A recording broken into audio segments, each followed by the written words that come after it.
Oi, pessoal do oitavo ano. Aqui é a professora Daniele e essa semana a gente vai falar um pouquinho sobre o sistema endócrino. A gente já falou um pouco nas nossas aulas, né, sobre o sistema glandular como um todo, as diferenças entre glândulas exócrinas, endócrinas e mistas. E então, a partir dessa semana, a gente vai conversar um pouquinho especificamente do sistema endócrino. Então, nessa primeira parte, a gente vai falar sobre três glândulas: hipófise, tireoide e as paratireoides, tá? Essas três glândulas, então, elas vão ficar localizadas nessa região anterior aqui do nosso corpo, né? Cabeça e pescoço. Aí a gente vai falar um pouquinho dos hormônios delas e na segunda parte, então, do sistema endócrino, a gente vai tratar de outras glândulas. Bom, só para a gente se localizar, né? O sistema endócrino, então, ele vai coordenar e regular atividades dos órgãos do nosso corpo, assim como o sistema nervoso, que a gente já conversou sobre ele, também faz, né? Então, são dois sistemas que trabalham aí em parceria na coordenação e na regulação de atividades dos diferentes órgãos do nosso corpo. O sistema endócrino, então, ele é composto por glândulas endócrinas, que são aquelas, então, secretoras dos hormônios, né? As glândulas endócrinas, só lembrando, são aquelas que não possuem dutos, né, de liberação da secreção, e esse resultado, né, essa substância produzida, ela fica inicialmente nos espaços intercelulares e depois elas são captadas, então, pela circulação, né, pela corrente sanguínea, por onde elas vão ser distribuídas e vão chegar, então, ao órgão no qual elas vão, então, influenciar, né? Lembrando, então, que o hormônio é essa substância, né, química produzida pelas glândulas endócrinas, capazes de, então, coordenar ou regular órgãos do corpo, tá?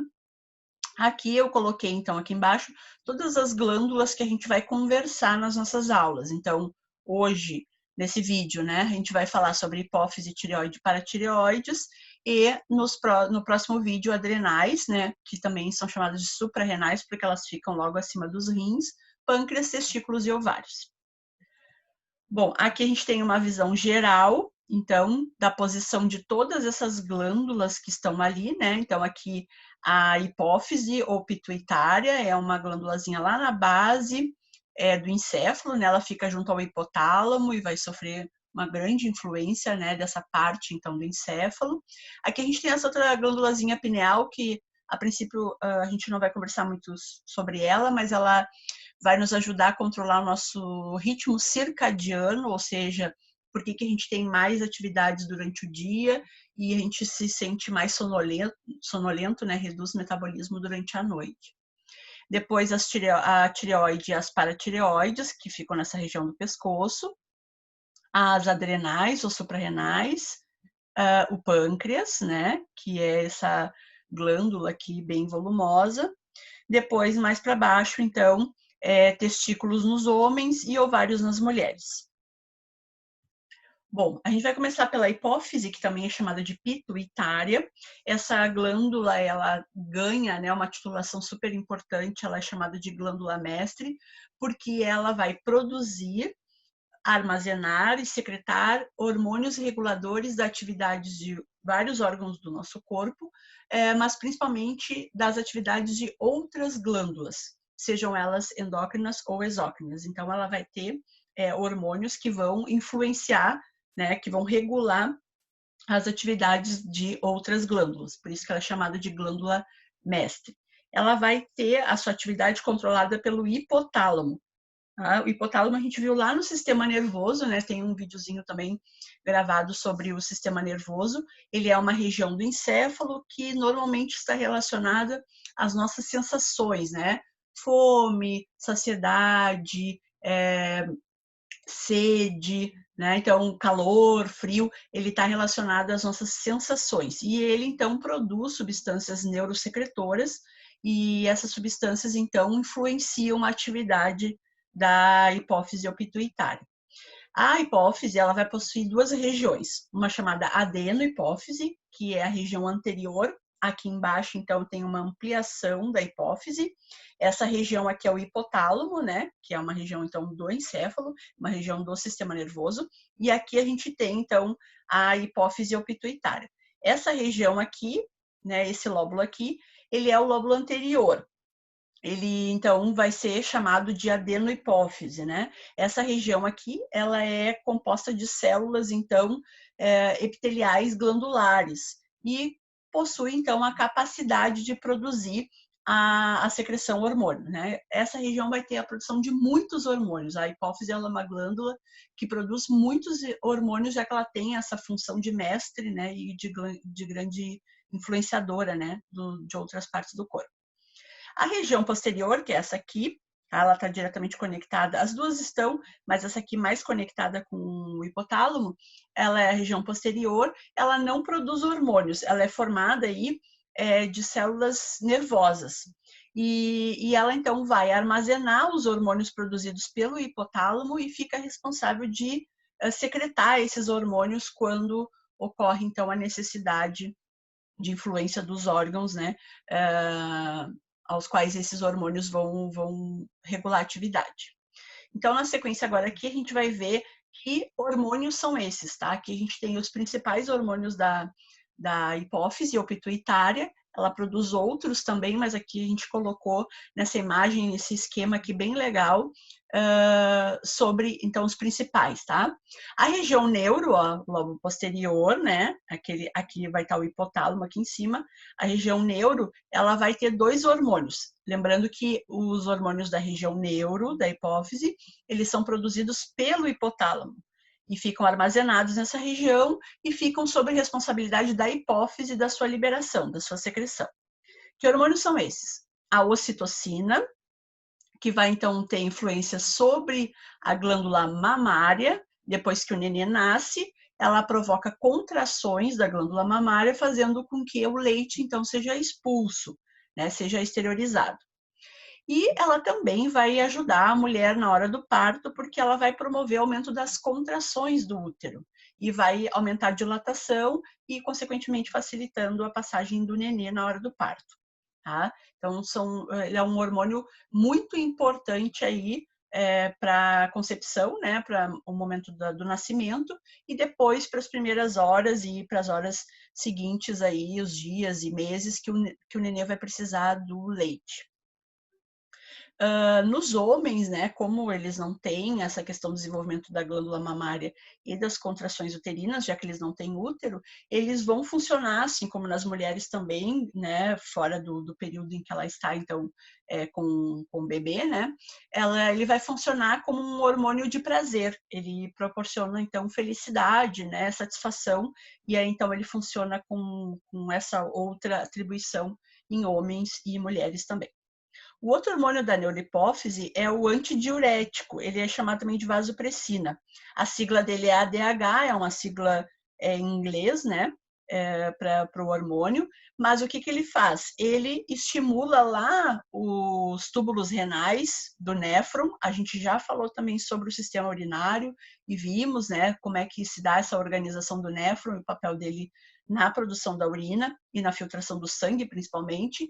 Então, quando a urina inicial está passando aqui pelos túbulos renais, o ADH, né, influencia para que esses túbulos reabsorvam o máximo de água possível durante a passagem da urina inicial. E aí, então, lá na urina final, a gente vai ter uma quantidade menor de água do que aquela do começo aqui do processo de filtração, né? E as substâncias que vão ser eliminadas na urina, no caso, as excretas nitrogenadas, como a amônia e o ácido úrico, né? Então, ele é um hormônio antidiurese, anti-fazer xixi, porque, na verdade, ele vai diminuir o volume de água da urina, fazendo com que o nosso corpo reaproveite o máximo de água possível durante a passagem, né, da urina inicial dentro do néfron. Depois aqui embaixo a gente vai ter os hormônios aí, que são produzidos pela região anterior, que é a adenohipófise. Primeiro aqui a prolactina, ele vai junto com a progesterona, que é um hormônio produzido pelo ovário, influenciar a produção de leite lá pela glândula mamária. Então, vê, ó, a glândula mamária ela vai sofrer influência desse hormônio aqui, que é o que vai estimular a produção, e depois desse aqui, que é a ocitocina, que vai estimular a expulsão do leite, né? Então, a ejeção do leite através do ducto, né, que a glândula tem. Esse segundo hormônio aqui é o gonadotrófico, na verdade a gente tem dois, né? O LH e o FSH. Os dois vão atuar sobre as nossas gônadas, ovários nas mulheres, testículos nos homens.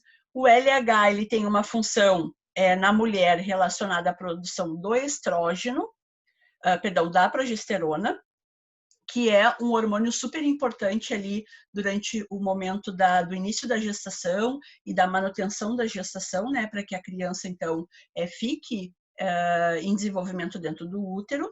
E ele também vai estimular a produção da testosterona nos testículos. Então, aqui o LH, ele é um hormônio relacionado à estimulação da produção de hormônios sexuais produzidos pelas gônadas sexuais, né, testículos e ovários.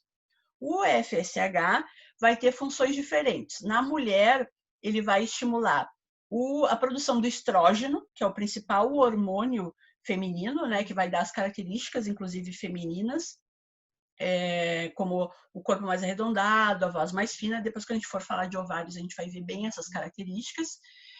E ele também vai estimular aí a liberação da célula reprodutiva, né, do ovócito.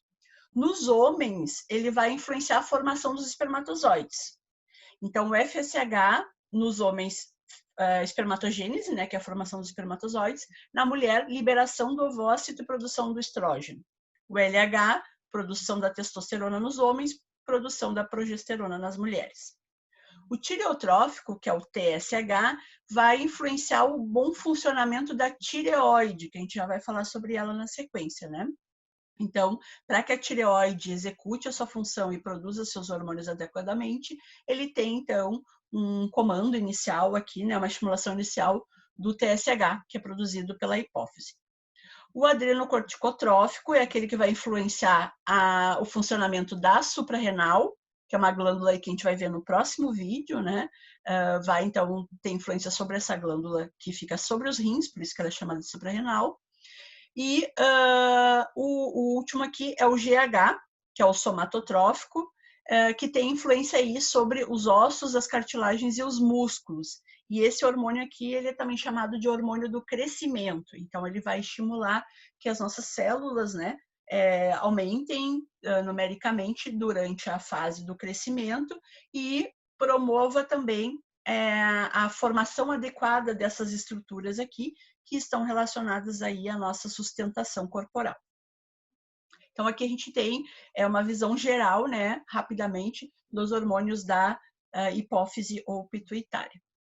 Aqui eu coloquei para vocês uma situação, né, de problema relacionado aos hormônios da hipófise. Então, a gente tem aqui o caso, então, do hormônio do crescimento. Quando ele não está sendo produzido da maneira adequada, ele pode provocar ou a redução do tamanho do indivíduo, que aí é chamado de nanismo, ou o aumento do tamanho do indivíduo ou de partes do corpo do indivíduo, que no caso são o gigantismo e a acromegalia. Os três, né, estão relacionados, então, ao GH, ao hormônio do crescimento. No nanismo, a gente tem uma diminuição da produção desse hormônio. O nanismo, ele pode ter também uma questão genética, né? Ele pode vir determinado geneticamente, determinando, então, essa diminuição do hormônio do crescimento. E no nanismo, a gente pode também ter a questão da diferença do tamanho das partes do corpo, né? E a gente vai falar um pouquinho sobre isso na sequência. No gigantismo, a gente tem esse problema na infância e na adolescência. Então, durante a fase do crescimento do indivíduo, ele produz excessivamente o GH, e isso promove, então, um crescimento exagerado desse indivíduo, e aí ele pode atingir, então, mais de 2,40 metros de altura, ganhando, então, né, a característica do gigantismo. E, por último, a agromegalia, ela está relacionada aí à produção excessiva do hormônio do crescimento já na fase adulta. Então, o indivíduo tem um crescimento normal, durante a infância e adolescência, e na fase adulta, já amadurecido, ele então começa a apresentar então uma produção excessiva desse hormônio, já que o GH ele é um hormônio que a gente produz ele durante toda a nossa vida, obviamente na fase de crescimento em maior quantidade, mas ele fica sendo produzido, né, ao longo da nossa vida em menor quantidade. Tá? A agromegalia, então, ela está relacionada ao aparecimento de um tumor benigno, né? Não é um tumor maligno, ele pode ser removido da hipófise. E isso vai afetar, então, a produção do GH. Além do crescimento exagerado de partes do corpo, como as mãos, os pés, o nariz, a mandíbula, normalmente as partes que crescem exageradamente estão relacionadas às extremidades, né? Mãos, pés e a cabeça. Ele pode aí causar outros problemas de maior seriedade, que no caso é diabetes, hipertensão e insuficiência cardíaca, que pode levar o indivíduo à morte. Então, além da aparência modificada, esses indivíduos têm problemas sérios de saúde em decorrência desse problema. Vamos aqui, eu botei umas fotos para vocês terem uma ideia, né? Aqui esse menino, ó, ele é um garoto de 10 anos, do Distrito Federal. Essa foto aqui ela é de 2014, ele tinha 10 anos e já media 2 metros de altura. E aí, se vocês procurarem na internet, tem até uma reportagem que ele diz assim, ele só queria parar de crescer, né? Porque ele é super alto, e isso acaba influenciando, né, as relações de amizade, o próprio desenvolvimento dele, né? Imagina um menino de 10 anos na escola, né? Ele é muitíssimo maior que os seus colegas, então isso afeta bastante a vida social do indivíduo, né? Então aqui, durante a infância e adolescência, gigantismo. Aqui eu coloquei um exemplo de acromegalia, tá? Aqui essa mulher, ela era uma londrina, do início do século XX, ela teve então o seu desenvolvimento na infância e adolescência normal, e após ela casar e já ter os filhos dela, ela começou a apresentar então esse problema, e aqui uma foto de como ela ficou, né, depois da doença. Nesse período aí, do início do século XX, não existia ainda todo o conhecimento que a gente tem hoje da medicina e nem os tratamentos possíveis para a acromegalia, né? Hoje, inclusive, existe um procedimento cirúrgico de remoção do tumor que faz com que a doença não se desenvolva, né? Não avance. A gente tem, inclusive, um lutador, né? O Pezão, que ele é portador dessa doença, né, da acromegalia, e ele já fez procedimentos cirúrgicos para remoção desse tumor. Tá? Então, vejam que a pessoa se modifica muito, né, principalmente aqui essa região, né, do rosto, crescimento do nariz, dessa parte da mandíbula, e aqui na foto não aparece, mas mãos e pés também ficam bastante aumentados. Depois aqui, o caso do nanismo, né? Eu coloquei aqui o ator americano que é bem conhecido, o Peter Dinklage, que ele tem nanismo associado a um outro problema que é bem comum nos indivíduos que têm nanismo, a maioria dos anões tem esse problema, que é a acondroplasia, perdão. A acondroplasia é uma forma de nanismo desproporcional, então ele vai ter braços, mãos, pernas e pés menores do que a região do tronco e da cabeça. Tá? Então é uma forma bem comum de problema relacionado ao nanismo. Tá? E isso vai fazer então com que haja uma certa deformidade, né, desses órgãos que acabam não crescendo da mesma maneira, além da estatura do indivíduo. Então, anões é considerado anão indivíduos que têm ali menos de 1,40 de estatura, né? Então ele já é considerado anão, considerando isso na sua fase adulta, né, que teria cessado o crescimento. Tá? Aqui uma ressalva de que o hormônio do crescimento, principalmente na infância e na adolescência, que a gente tem uma produção maior, né, dele, porque é a fase de crescimento corporal, a gente tem horários do dia que a gente tem uma maior produção do hormônio do crescimento. Então, à noite, cerca de 30 minutos depois da gente dormir, a hipófise libera o hormônio do crescimento. Então, por isso que é super importante nessa fase, infância e adolescência, a gente ter o sono, né, tranquilo, correto, com as horas todas, claro, de sono que são adequadas, mas também esse sono mais tranquilo, né, com o ambiente totalmente escurecido, né, para não estimular atividades cerebrais, é o mais adequado, tá? Durante o sono, a gente tem a liberação de vários hormônios importantes para o nosso corpo, e se a gente não tem o sono tranquilo, a gente causa uma disfunção da liberação desses hormônios, né? Um exemplo é os hormônios da adrenal, tá? Se a gente não tem um sono tranquilo, a gente faz com que haja uma liberação maior desses hormônios da adrenal, porque eles são hormônios relacionados a estresse. Então, a gente vai liberar mais desses hormônios para a gente lidar com essas situações de estresse, né? Que no caso é o não dormir corretamente, e isso vai fazer com que a gente tenha aí uma sobrecarga cardíaca, porque eles aumentam batimentos cardíacos, enfim, tá? Bom, a tireoide, que é o segundo hormônio, que é o segunda glândula, né, que a gente está tratando aqui nesse vídeo, ela está relacionada ao metabolismo e desenvolvimento do corpo. Ela vai ser influenciada, então, pelo TSH, que é produzido lá na hipófise, né, na região adeno da hipófise, e pela presença de um elemento químico chamado iodo. Inclusive, a nossa população brasileira, apresentou muitos casos de insuficiência de iodo na alimentação e, por isso, apresentou em decorrência problemas da tireoide. E hoje a gente tem na legislação previsto a inclusão de iodo no sal, que é o tempero mais utilizado pela população brasileira, né, para dar gosto à comida. Então, o sal é iodado. Se vocês olharem lá o pacotinho de sal que tem na cozinha, vai dizer sal iodado, tá? Justamente para que não falte essa dose de iodo no corpo e a tireoide se desenvolva corretamente. Então, ela vai produzir 3 hormônios. A calcitonina, que está relacionada à formação dos ossos, porque ela estimula os ossos a reabsorver cálcio, diminuindo a concentração desse elemento no sangue. O T3 e o T4, a triodotironina e a tiroxina, são hormônios reguladores do metabolismo. Vão estimular também o crescimento e desenvolvimento do organismo, principalmente do sistema nervoso. O T3 ele se forma a partir do T4. Qual é a diferença? O T3 tem 3 iodos, o T4 tem 4. Então, quando o T4 perde um iodo, ele vira T3. Tá? O T3 ele é o principal hormônio da tireoide, ele é o que vai ter maior quantidade livre disponível para fazer essa regulação de metabolismo.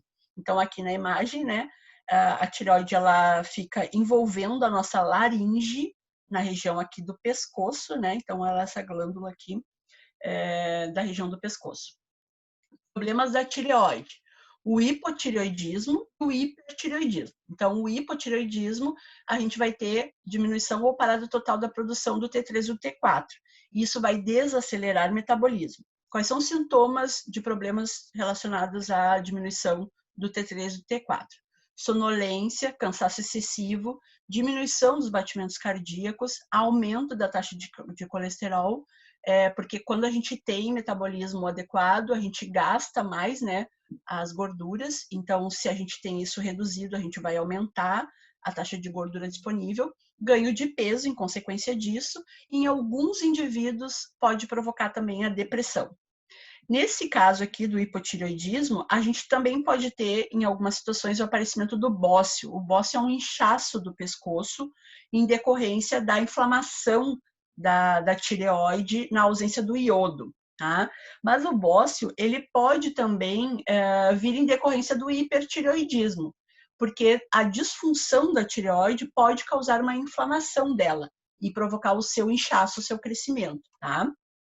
Uma outra coisa que pode acontecer também são pequenos nódulos, como se fossem pequenos tumores na tireoide, aumentando o tamanho dela também.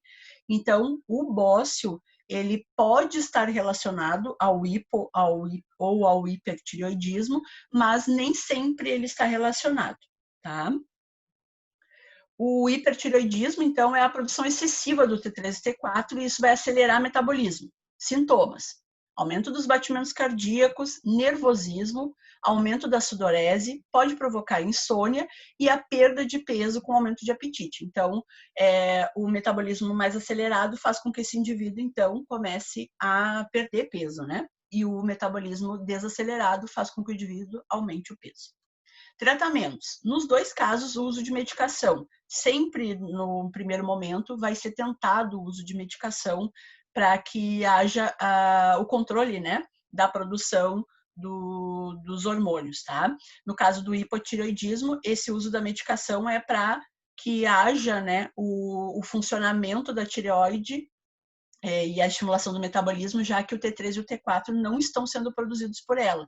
Então, o indivíduo acaba tomando esses hormônios de maneira artificial, sintética. No hipertireoidismo, a medicação é para reduzir a atividade da tireoide. E se isso não resolver, pode ser possível também a ocorrência de cirurgia para retirar parte da tireoide para que ocorra a diminuição, né, da liberação do T3 e do T4. E por último, aqui as paratireoides, elas são 4 glândulazinhas bem pequenininhas na parte de trás da tireoide. A tireoide, ela cobre aqui a laringe, mas ela não se fecha por completo, né? Ela não circunda por completo a laringe. Então, essa região posterior aqui, né, que fica lá atrás do pescoço, né, a parte de trás, a gente vai ter essas 4 glândulazinhas bem pequenininhas, que são as paratireoides. Elas produzem um único hormônio que é chamado de paratormônio, o hormônio da paratireoide. Ele vai atuar em oposição à calcitonina, produzida pela tireoide, né? Então, lá a calcitonina manda os ossos reabsorverem o cálcio do sangue, aqui ele manda os ossos liberarem cálcio no sangue. Por que isso? Porque depois ele vai estimular a absorção desse cálcio que está na corrente sanguínea pelos intestinos, e esse cálcio vai ser utilizado na síntese da vitamina D. Então, não é, né, uma questão de só liberar, né? Vai ter uma função secundária esse cálcio liberado. Então, paratormônio e calcitonina, que é o hormônio da tireoide relacionado ao cálcio, eles vão trabalhar em parceria aí na formação, né, na modelagem dos ossos. E aí, ainda, além disso, né, o paratormônio também ele vai influenciar coagulação sanguínea e contração muscular. Tá? Então, aqui uma ideia geral só dessas 3 glândulas, né, super importantes, relacionadas então a essa região anterior do nosso corpo, né, cabeça e pescoço. Tá? Me despeço de vocês desejando uma boa semana de estudos e nos vemos daqui a pouquinho. Beijo para todos.